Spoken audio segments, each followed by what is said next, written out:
ఇవాళ ఉమ్మడి ఖమ్మం జిల్లా వార్తలు చూస్తే అకాల వర్షం ఖమ్మం జిల్లా రైతులను దారుణంగా ముంచింది. వైరా నియోజకవర్గంలో రైతులు అత్యధికంగా నష్టపోయారు. వైరా మాజీ ఎమ్మెల్యే మదన్ లాల్ ఇవాళ క్షేత్రస్థాయిలో పర్యటించి రైతులతో ముచ్చటించారు. వైరా నియోజకవర్గం పరిధిలో ఉన్నటువంటి దాసాపురం, విప్పలమడక, కేజీ సిరిపురంతో పాటు అనేక గ్రామాల్లో పర్యటించినటువంటి మదన్ లాల్ రైతులతో మాట్లాడి జరిగినటువంటి నష్టాన్ని అడిగి తెలుసుకున్నారు. ప్రభుత్వం కొనుగోలు ఆలస్యం చేయడంతో కళ్ళాల్లో ఆరబోసినటువంటి ధాన్యం తడిసిపోయిందని రైతులు ఆవేదన వ్యక్తం చేశారు. సాధారణమైన ధాన్యం కొనడం లేదని, ఇప్పుడు తడిసిపోయిన ధాన్యం ఎవరు కొంటారంటూ రైతులు ఆవేదన వ్యక్తం చేశారు. ప్రభుత్వం తక్షణం స్పందించి ధాన్యం కొనుగోలు చేయాలని డిమాండ్ చేశారు.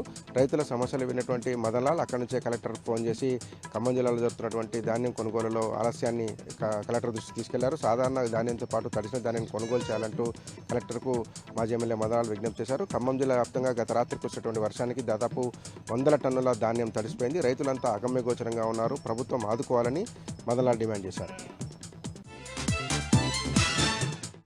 ప్రభుత్వ కొనుగోలు ఆలస్యం చేయడంతో ఒక మంత్రి పొంగులేటి శ్రీనివాసరెడ్డి నియోజకవర్గం అయినటువంటి పాలేరులో రైతులు రోడ్డెక్కారు.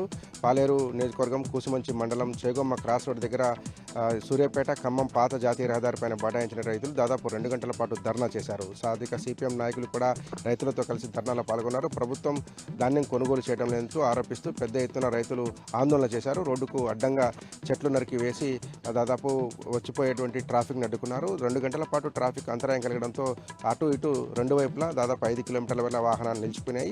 ప్రభుత్వం తక్షణం కొనుగోలు చేయాలని, కొనుగోలు చేసినటువంటి ధాన్యం తరలించేందుకు కనీసం లారీలు లేవని చెప్తున్నారు అధికారులు అంటూ రైతులు ఆరోపించారు. ప్రభుత్వం స్పందించి కొనుగోలు చేయకపోతే ఆందోళన ఉధృతం చేస్తామని హెచ్చరించారు. చేగొమ్మ డీసీసీబీ కొనుగోలు కేంద్రంలో ఆలస్యంగా కొనుగోలు జరుగుతున్నాయంటూ రైతులు ఆరోపించారు. తక్షణమే ప్రభుత్వం స్పందించి కొనుగోలు చేపట్టాలని డిమాండ్ చేశారు. అధికారులు అక్కడికి చేరుకొని ఆ కొనుగోలులో వేగం పెంచుతామని హామీ ఇవ్వడంతో రైతులు తాత్కాలికంగా ఆందోళన విరమించారు.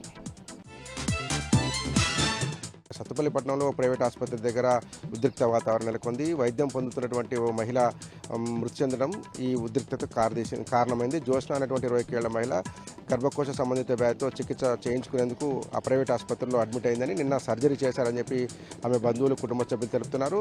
చికిత్స పొందినటువంటి మహిళ సర్జరీ అయిన 24 గంటల్లోనే మృతి చెందడం పట్ల ఆ కుటుంబ సభ్యులు ఆందోళన వ్యక్తం చేస్తున్నారు. సరైన రీతిలో వైద్యం చేయకపోవడం వల్లనే వైద్యం వికటించి జోష్న మృతి చెందని ఆరోపిస్తూ ఆమె కుటుంబ సభ్యులు, బంధువులు ఆసుపత్రి ఎదుట ఆందోళనకు దిగారు. వైద్యం చేయకపోవడం వల్ల జరిగినటువంటి నష్టాన్ని వైద్యులు పూడ్చాలంటూ డిమాండ్ చేశారు. వైద్యులని కఠినంగా శిక్షించాలంటూ జోష్న కుటుంబ సభ్యులు, ఆ బంధువులు డిమాండ్ చేశారు. పాల్వంచ పట్టణంలో ఉన్నటువంటి ఇందిరా కాలనీలోని ఇండియన్ ఆయిల్ పెట్రోల్ బంక్ దగ్గర ఉద్రిక్త వాతావరణం నెలకొంది. వాహనదారులు ఆందోళన చేపట్టడంతో కొద్దిసేపు ఉద్రిక్త పరిస్థితులు నెలకొన్నాయి. ఈ ఇండియన్ ఆయిల్ పెట్రోల్ బంక్లో కల్తీ పెట్రోల్, డీజిల్ అమ్ముతున్నారని వాహనదారులు ఆరోపణలు చేశారు. తక్షణమే అధికారులు స్పందించి ఇండియన్ ఆయిల్ పెట్రోల్ బంక్లో తనిఖీలు నిర్వహించాలని, కల్తీ డీజిల్, పెట్రోల్ అమ్ముతున్నటువంటి యాజమాన్యంపై చర్యలు చేపట్టాలని వాహనదారులు డిమాండ్ చేశారు.